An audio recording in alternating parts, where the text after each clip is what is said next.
सर्वप्रथम मैं यहाँ की प्रबंध समिति को, आचार्य जी को और सभी शिक्षकों के प्रति अपना आभार व्यक्त करता हूँ।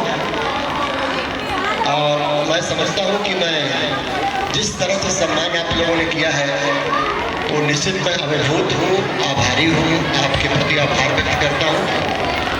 और मैं उम्मीद नहीं करता था कि इतने भव्य स्वागत के लिए मैं उपस्थित हो पाऊंगा और मैं उसके योग्य हूँ ये भी मैं नहीं समझ पा रहा था।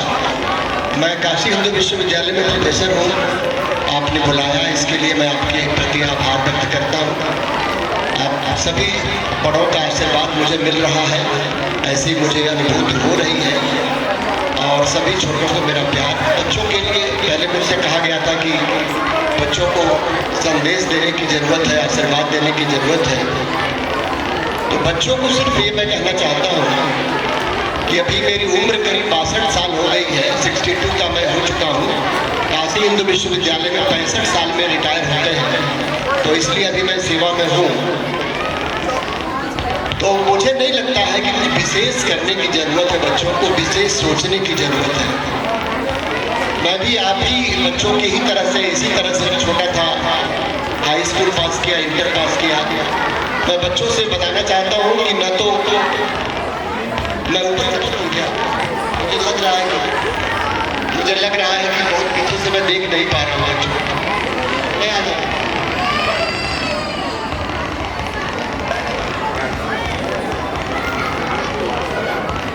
अब ठीक है, कोई परफॉर्मेंस देने में नहीं आया हूँ। मुझे भी लगता है कि जब मैं बोलता हूँ तो हमारे क्लास में बच्चों को मैं देख सकूँ और बच्चे भी मुझे देख सकें, तो थोड़ा सा कम्युनिकेशन अच्छा होता है।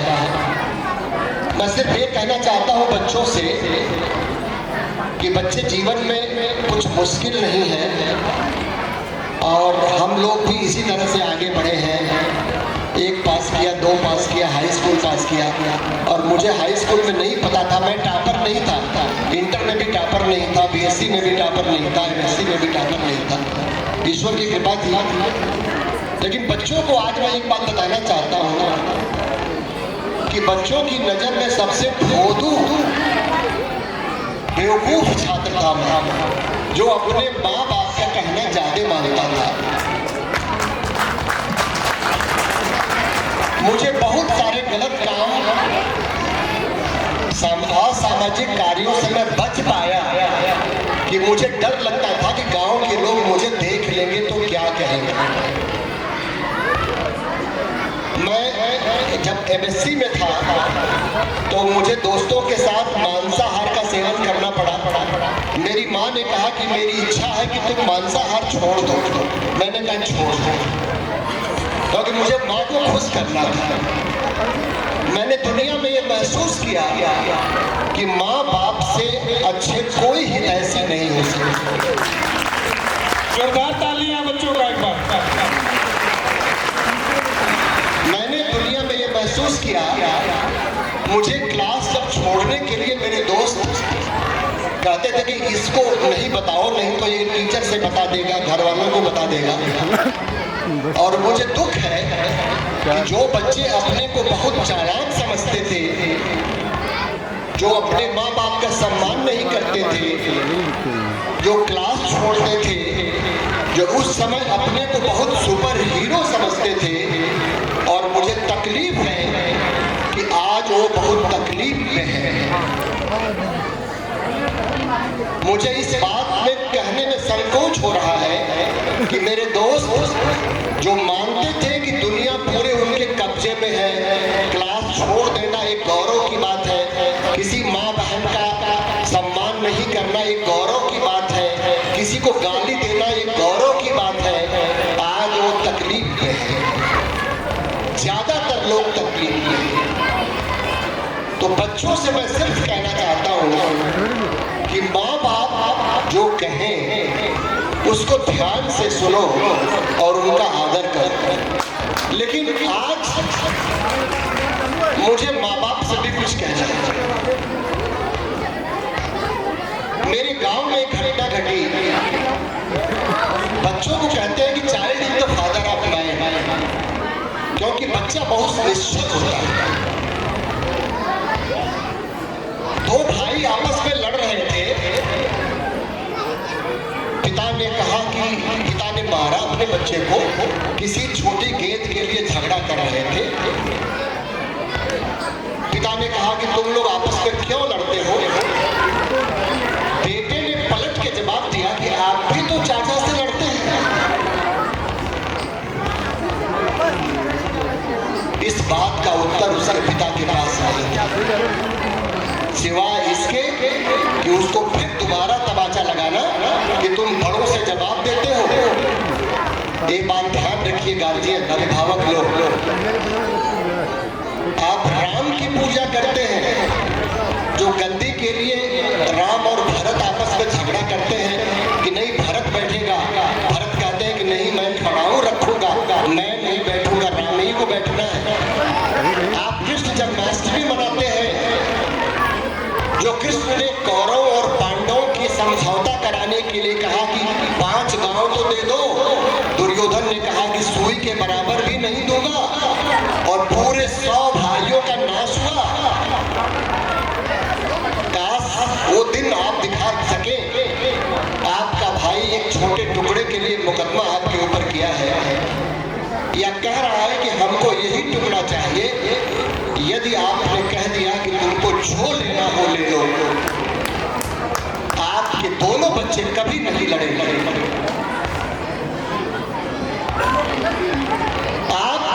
आज हमारे माताओं की चिंता है कि मेरे बच्चे 24 घंटे मोबाइल पे रहते हैं।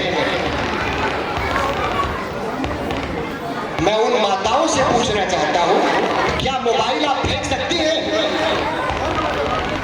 आपकी हिम्मत हो मोबाइल फेंक दीजिए और कहिए आज से मोबाइल मैं नहीं छूंगी, आपका बच्चा भी छोड़ दो।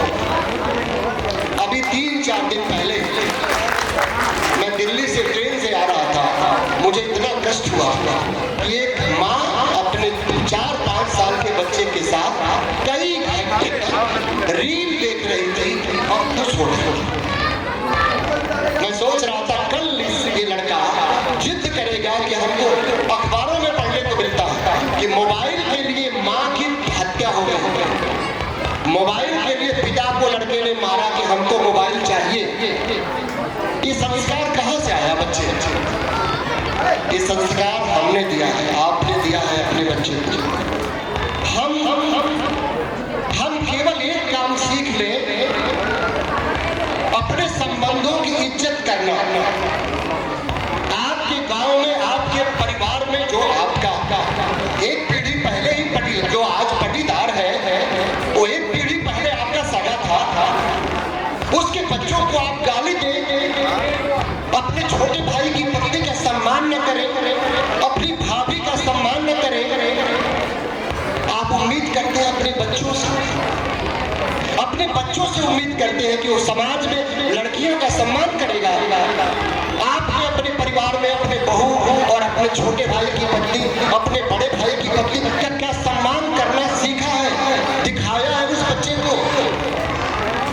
आप अपने बच्चे से जो उम्मीद करते हैं, सबसे पहले उसको आपको अपने अंदर लाना होगा।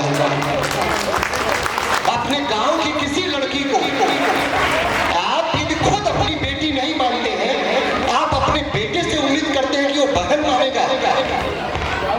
आप मोबाइल 1 घंटा आप नहीं रोक सकते अपने आप को, आप अपने बेटे से उम्मीद करेंगे बेटी से कि वो मोबाइल न देखे, सवाल ही नहीं पैदा होता। यदि बच्चों को अच्छा नागरिक बनाना है, और अच्छा नागरिक बीएचयू के प्रोफेसर से नहीं होता है, आईएएस से नहीं होता है, डॉक्टर से नहीं होता है। मैं सोचता हूं कि आज भगवान हमारे सामने आ जाए और हमसे या हमारी पत्नी से पूछे कि आपके बेटे को सबसे दुनिया का सबसे पैसे वाला आदमी बनाना है या सबसे सुखी बनाना है, तो हम अपने बच्चे कहेंगे कि हमारे बच्चे को दुनिया का सबसे सुखी इंसान बनाना। एक माँ ईश्वर से कहेगी कि पैसा ना हो हमारे बेटे के पास, पद ना हो हमारे बेटे के पास, लेकिन सुख जरूर देना हमारे बच्चे को।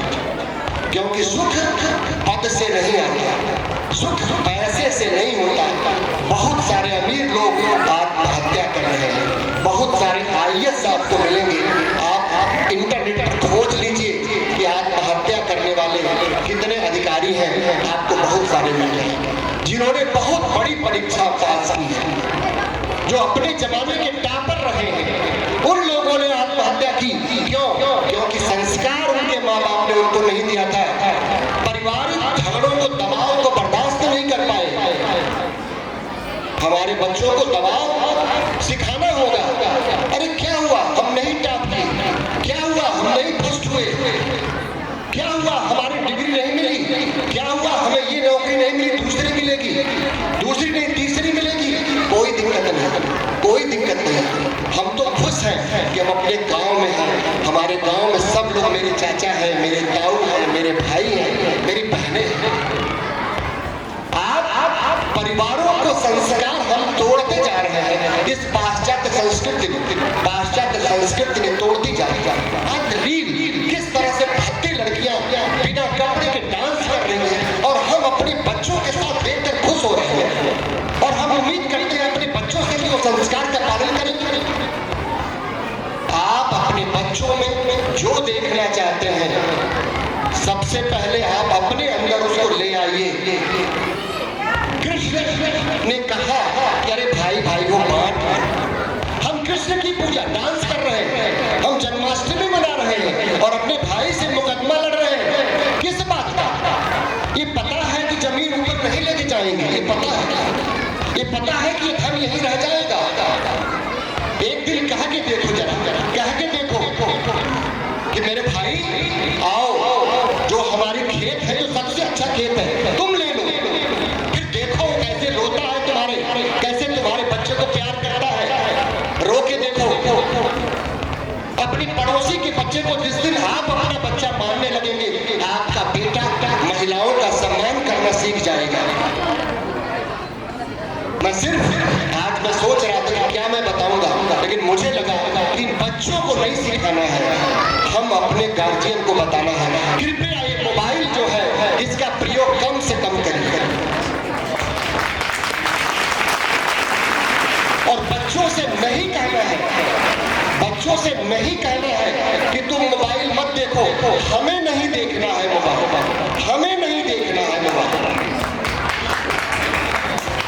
हम तो पागल हो चुके हैं इस व्हाट्सएप पे और रील देखने के चक्कर में। बच्चा रोता है, मोबाइल दे दो, चुप हो जाएगा, फिर आगे मोबाइल की लत पड़ जाएगी उसको। तो मैं सिर्फ मेरा बच्चों को संदेश ये है कि बच्चे कभी मत प्रयास करना कि क्या रिजल्ट आता है। बिल्कुल जीवन अच्छा है, बस जीवन में एक बात ध्यान रखना कि माँ बाप जो सिखाते हैं, माँ बाप से बड़ा हितैषी दुनिया में कोई नहीं है, माँ बाप से हितैषी। और माँ बाप से मेरा निवेदन है, बहुत सारे बाप बैठे होंगे जिनसे मेरी उम्र ज्यादा है। मेरा भी लड़का 35 साल का है, मेरी उम्र 62 साल की है, लेकिन मैं दुखी हूँ कि आप अपने बच्चे से जो उम्मीद करते हैं, खुद आप वो नहीं करते। आप खुद वो काम करिए, आपका बच्चा निश्चित रूप से करेगा। और मुझे विश्वास है कि बहुत सारे लोग आज शायद उनके मन में थोड़ी बात हो जाए कि आपस में भाइयों की लड़ाई में कितना हमारी संस्कृति, हमारा संस्कार, कितना हम राम, मैं सोचता हूँ कि राम की पूजा करके क्या होगा, कृष्ण की पूजा करके क्या होगा, जब हम अपने भाई को सम्मान नहीं दे सकते हैं, अपने भाई की पत्नी, अपने भाई के बच्चों को गंदी गाली देते हैं और उम्मीद करते हैं कि समाज में महिलाओं का सम्मान होगा। अपने परिवार में आपकी बहू दहेज की छोटे से कुछ 2-4 लाख रुपए के लिए आप गला दबा दे रहे हैं और आप उम्मीद करते हैं कि लड़कियों का समाज सम्मान करेगा। वो कितने दिन पैसा चलेगा? 1-2 लाख रुपए। आपकी लड़की कहीं जाएगी, उसका सम्मान होना चाहिए, और दूसरे की लड़की हमारे घर में आ जाए तो नौकरानी बन के रहेगी। हमारा बेटा देख रहा है कि मेरी दादी तो बर्तन मांजती है और माँ बैठी रहती है, उसके मन में क्या सम्मान होगा? आप भी तो दादा बनेंगे कभी। एक निवेदन है अपनी छोटी भाई की पत्नियों से, सभी छोटे भाई की पत्नियां दिखाई दे रही हैं। एक निवेदन है, आजकल न्यायालय में जितने भी केस हो रहे हैं उसमें 90% जो है मुकदमे तलाक के, घरेलू हिंसा के। आज से 20 साल पहले पारिवारिक न्यायालय केवल बड़े शहरों में था, बनारस में था, कानपुर में था, इलाहाबाद में था। अब आप पता कर लीजिए, कचहरी में मुकदमों की संख्या में कई 100 गुना वृद्धि हुई है परिवार न्यायालय, पति पत्नी के झगड़ों के लिए। आप एक निवेदन है कि लड़के और लड़कियों दोनों को खाना बनाना सिखाइए, दोनों को कॉन्वेंट में नहीं पढ़ा सकते तो दोनों को प्राइमरी स्कूल में पढ़ाइए। आप लड़कों को अलग भेद करते हैं, लड़कियों को अलग भेद करते हैं। और पति पत्नियों से निवेदन है कि बर्दाश्त करना सीखिए। कमियां सब में होती है, कोई दुनिया में पूर्ण नहीं है, कोई पूर्ण नहीं, सभी में कमियां हैं। कमियों को बर्दाश्त करना सीखिए और घर के झगड़े को बड़े बुजुर्ग मिलकर यदि घर में ही सुलझा दें तो कितना पैसा बचेगा घर का, कितना समय बचेगा बच्चों का। और जिन घरों में झगड़े हो रहे हैं सबसे ज्यादा कोई पिस रहा है तो छोटे बच्चे पिस रहे हैं माँ बाप की लड़ाई में। तो मैं सिर्फ मैं योग्य नहीं हूँ, बस इस बात से हमेशा समाज में व्यथित रहता हूँ। मुझे दुख होता है कि भाई भाई क्यों लड़ रहा है, और मुझे महसूस होता है कि भगवान बहुत देता है, बहुत देता है, पर त्याग करना तो सीखिए। कभी आपको अभाव नहीं होगा यदि अपने भाई के भाव को,